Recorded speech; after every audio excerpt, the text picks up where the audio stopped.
માતાજી સરપંચ એ સાહેબ. માડી લે પ્રસાદ. જય માતાજી.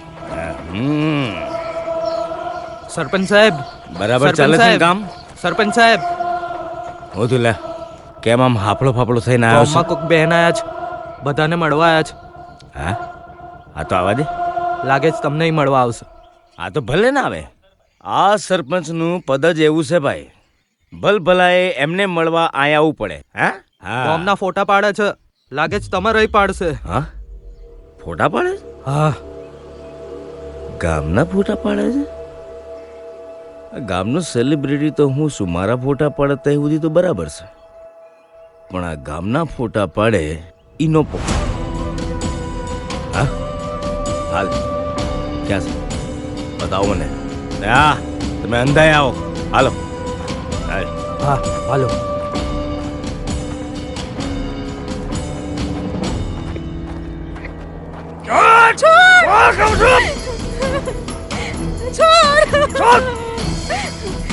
તારા દારૂ ટીચરના લીધે તો હું તને ઘણું નહીં વેચવા દઉં. આ છોડ કહું છું. આ છોડ. હાટ. હાટ. ચાલ હાટ. આ મારા ગળા છે. હું આને ફેંકી દઉં કે મારી મોજ માટે વેચી દઉં, મારી મરજી. બસ. અરે બુઆ, ઘરમાં છોકરા ભૂખ્યા છે અને તું ઘડા વેચવા નીકળો છે. ઘરનો બધો સામાન તો વેચી નાખ્યો. આ બે ઘડા તો રવા દે. ઘડો નહીં વેચવા દો તને. તો ગળા નહીં આપે એમ? નહીં આપું. નહીં આપું. છોડ કહું છું. છોડ. છોડ. છોડ.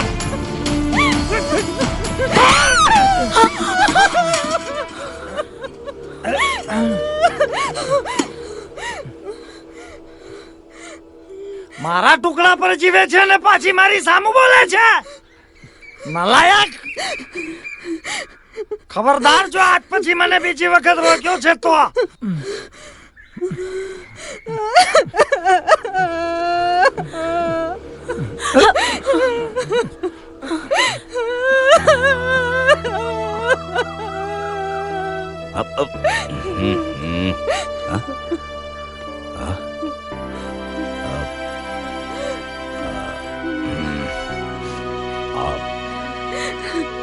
Welcome welcome welcome madam.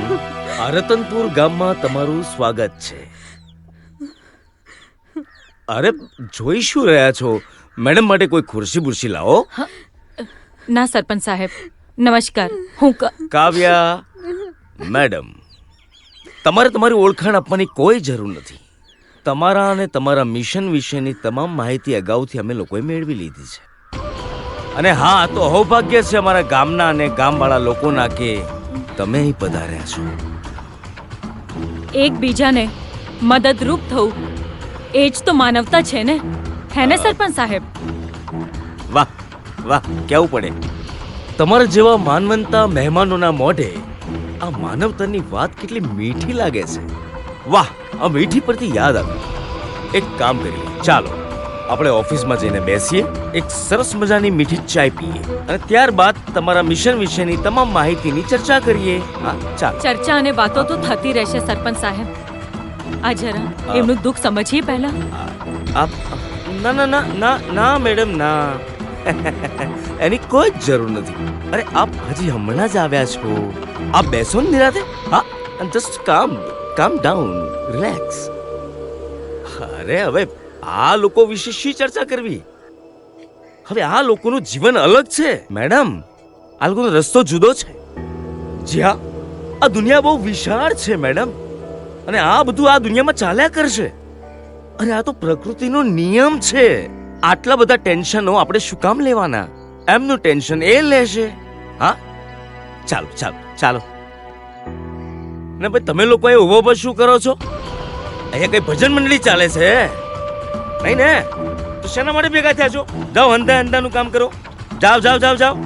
અરે જાઓ, કામ બામ નથી કરવાનું તમારે. જાઓ બધા. અને ભાઈ, અરે ઓ તને કહું છું, હાલો, ગામનો જ છે ને ભાઈ? તો અલગથી કંકોત્રી લખું તારા માટે. જા જા. ઊભા રહો, ઊભા રહો બધા. પાછા આવો, પાછા આવો બધા. બધા પાછા આવો. કોઈને ક્યાંય જવાની જરૂર નથી. આ વાત આ વાત ગામની છે, ગામના લોકોની વચ્ચે થશે. છુપાઈને કરેલી વાત ચોરી કહેવાય. અને હું કોઈ અહીંયા ચોરી કરવા નથી આવી. બોલો સરપંચ સાહેબ, તમારે શું કહેવું છે? હા હા, સાચી વાત છે, સાચી વાત છે મેડમની. મને કોઈ વાંધો નથી. હા, બધા ઊભા હોય તો કઈ વાંધો નથી. પણ હું શું કહું છું મેડમ, આ બધા બિચારા છે ને રોજ કમાઈને રોજ ખાવાવાળા છે.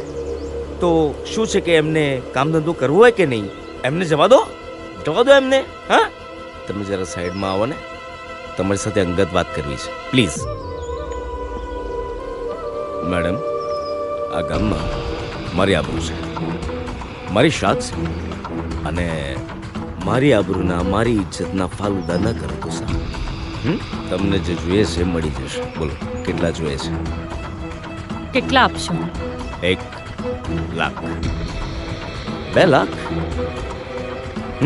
2 લાખ. 2 લાખ મળે એટલે લઈને અહીંથી વિદાય થઈ જાય. તમે તમારા રસ્તે, હું મારા રસ્તે. વિદાય તો હું કરીશ, હા? પણ પહેલા આ ગામ વાળાઓને તમારી કરતૂતો વિશે તો જણાવી દઉં. આ સરપંચ સાહેબ મને 2 લાખ રૂપિયાની લાલચ આપી રહ્યા છે કે હું અહીંથી જતી રહું. અને અત્યાર સુધી સરકારશ્રી તરફથી કરોડો રૂપિયા તમારા વિકાસ માટે એમને જે મળ્યા છે, છતાંય ગામનો વિકાસ થયો જ નથી. હા, તમને લોકોને તમારા હકથી વંચિત રાખ્યા છે. તમે જે પરિસ્થિતિમાં જીવી રહ્યા છો એ જ પરિસ્થિતિમાં તમને લોકોને મારી નાખવા માંગે છે. અને મને આ સરપંચ સાહેબ અહીંયાથી શું કામ ભગાડવા માંગે છે જાણો છો તમે? તમે જાણી જ ના શકો કે અત્યાર સુધી સરકારશ્રી તરફથી તમારા અને ગામના વિકાસ માટે કેટલું ભંડોળ આપવામાં આવે છે.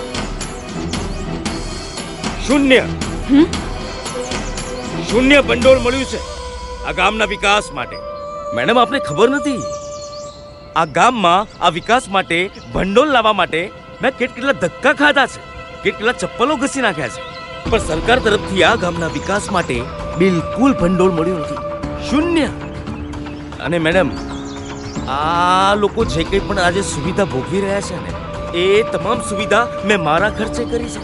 હા, મેં મારા ખર્ચે આ ગામ લોકોની સેવા કરી છે. વિશ્વાસ નથી આવતો? પૂછી લો. બોલો, પૂછો. ઓહો, તમે તો બહુ મહાન છો સરપંચ સાહેબ. તમે તો આ ગામ વાળાઓ માટે કેટલું બધું કરી રહ્યા છો. તો ચાલો પંચાયત ઓફિસે આપણે ચર્ચા કરીએ કે તમે કઈ કઈ મદદ કરી છે. પ્લીઝ ચાલો.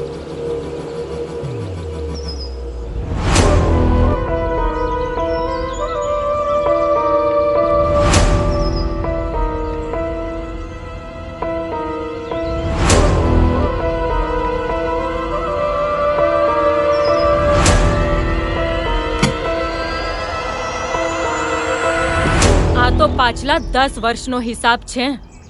લાખો રૂપિયા મળ્યા છે તમને આ ગામના વિકાસ માટે, પણ વિકાસના નામે શૂન્ય. આવું ના, હા સાચી વાત છે. આવું હોય કઈ? હા હા, બરાબર છો.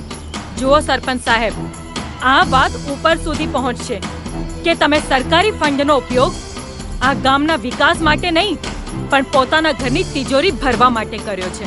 અને પાછા આ વાતને છુપાવવા માટે એક NGO ઓફિસરને 2 લાખની રિશ્વત આપો છો. તો વિચારો કે તમારું શું થશે. હવે તમારી પાસે 2 રસ્તા છે. એક તો હું ગાંધીનગર જઈ તમારી કમ્પ્લેન્ટ કરું તો તમારે સરપંચ પદથી ઉતરી સીધા જેલ ભેગું થવું પડશે. અને બીજો રસ્તો, ગેરકાયદેસર નાણાંથી ભરેલી તમારા ઘરની તિજોરીના દરવાજા આ ગામના વિકાસ માટે ખોલી દો. અબે તું અહીંયા? અબે ચલમ પીવી હતી. હે, કોઈ પાર્ટનર શોધતો હતો, તડપ લાગી હતી. સારું થયું તું મળી ગયો. અજ્જુ, આ ફટાકડી કોણ છે? અરે આ સાહેબને ત્યાં રોકાઈ જઈએ છે અને આ મેડમ પર ગામના વિકાસ કરવાનું ભૂત સવાર થયું છે. હા, ભૂત સવાર છે તો ભૂતનો ઈલાજ કરવા માટે ભુવાને સંદેશો મોકલવો પડશે. બીજો રસ્તો છે ને, એમને પસંદ છે.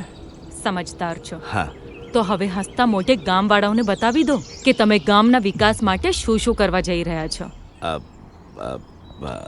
રહેવા દો, હું જ કહી દઉં. ધ્યાનથી સાંભળો બધા.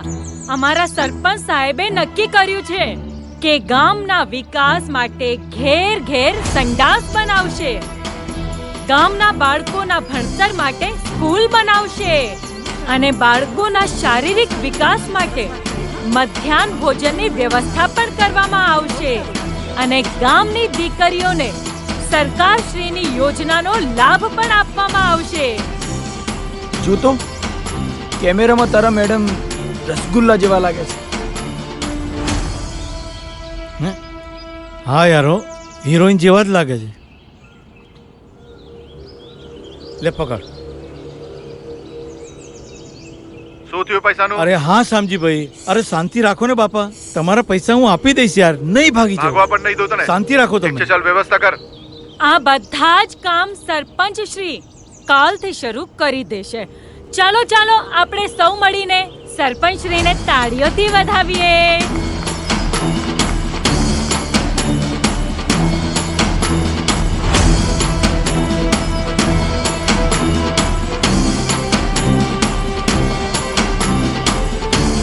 એ મેડમ ફ્રી થઈ ગયા, હું જઉં છું. હા હા, જા મેડમની સેવા કર અને થાય તો થોડા પૈસા ઢીલા કર. અબે ચૂપ.